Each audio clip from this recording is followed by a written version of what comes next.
There are 3 guarantees in life: death, taxes, and confetti lining the Alico Arena floor after another FGCU Women's Basketball ASUN Tournament Championship. The doors are open to Finner Pavilion, and it is loud. We got a bunch of Villanova faithful. It's going to be 4th-seeded Villanova versus 12th-seeded FGCU. He says I can only make 1 or 2. This is for number 3. Here we go. Oh, come on. Skied it. FGCU women's basketball's roller coaster is more like a smooth sailing private jet. Carl Semesco's squad is 35,000 feet above the ASUN, already 4-0 in conference and 16-2 overall. That new ruling led to quite a few college athletes joining the transfer portal. But as you can see, there are more athletes looking for spots than spots available. This bench is going to be occupied by FGCU women's basketball for the 6th straight season. The Eagles are in the NCAA tournament. They're about to put on their dancing shoes and maybe their Cinderella slippers. The Southwest Florida product made his 2nd consecutive opening day start and lived up to his nickname Sugar Shane with a sweet performance. Well, here's the ticket, and it has been punched. FGCU women's basketball is headed back to the big dance. Happy Truck Day. You can just smell baseball in the air here at Hammond Stadium. This 18-wheeler behind me just made the 4-day, 1,713-mile trek from Minneapolis, Minnesota to right here in Fort Myers. Volleyball is an extremely popular sport in our area, but most of it is played indoors, except now, as Cape Fear has brought beach volleyball to the Southwest Florida sand. Consider the physics. You gotta ball up the teddy bear a little bit and then everlastingly just launch it with arc to make sure that it gets over the glass. But have never been able to make it to the Sweet 16. If they want to do that tonight, they're gonna have to silence those people. You know Dunk City from FGCU, but let me introduce you to the new Dunk City High School. Check this out. Welcome to Palmetto Ridge High School. 1.268 seconds. That is what separated Ross Chastain from a NASCAR Cup Series championship today. The Alva native came up just short. And the final one was just the champion. You were the only one that chose the Eagles. And of course, we know that the Chiefs won it, so that's 1 point for us. We're finally on the board. On January 2nd, Buffalo Bills safety Damar Hamlin made a routine tackle in a game against the Cincinnati Bengals. It seemed like a normal play. However, moments later, Hamlin collapsed on the field. He suffered a cardiac arrest. Hamlin's heart stopped, but today, he's still alive, thanks to swift action from the medical personnel and a life-saving machine. Instructions right on there.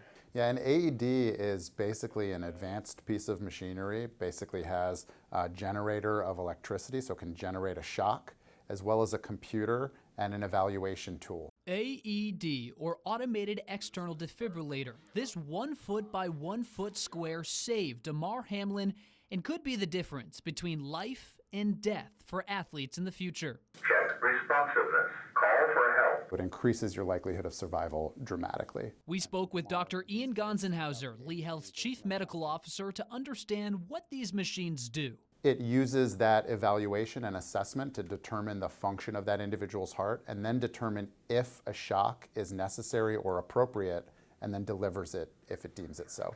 Those electrical shocks attempt to restore a person's heartbeat. Really, the reason that AEDs are such a game changer is that they require no training whatsoever. Anybody who can press a button and follow verbal instructions can operate an AED. Dr. Gonzenhauser makes it sound simple, so we had him demonstrate just how easy an AED is. Pads come out, expose the chest. Don't touch patient. Analyzing. Then the machine starts to do its own work. As soon as the pads are attached, it starts touch patient. reading the patient, and you make sure nobody's... No shock advised. Start CPR. If the machine was on a person who needed a shock, it would deliver it immediately and then continue to provide instructions. Start CPR.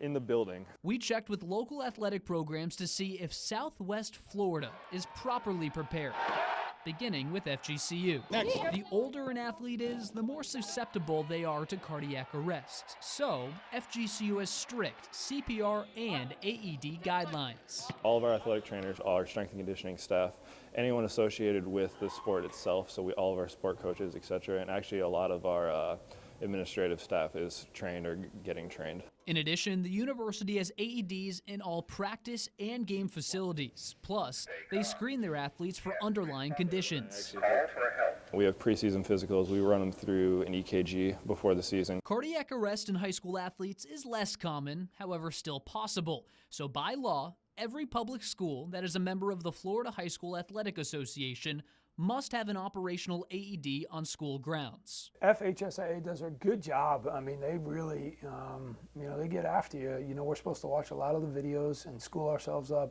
The law and Damar Hamlin's injury bringing more attention to the importance of AEDs. Some local schools are even updating their emergency action plans. As an athletic department, as an athletic staff, we're gonna, redo and go over all those things again. No matter the level, age, or sport, everyone should know what an AED is and how to use it. Reporting local, Stay calm. Jaron May, Call for help. NBC2.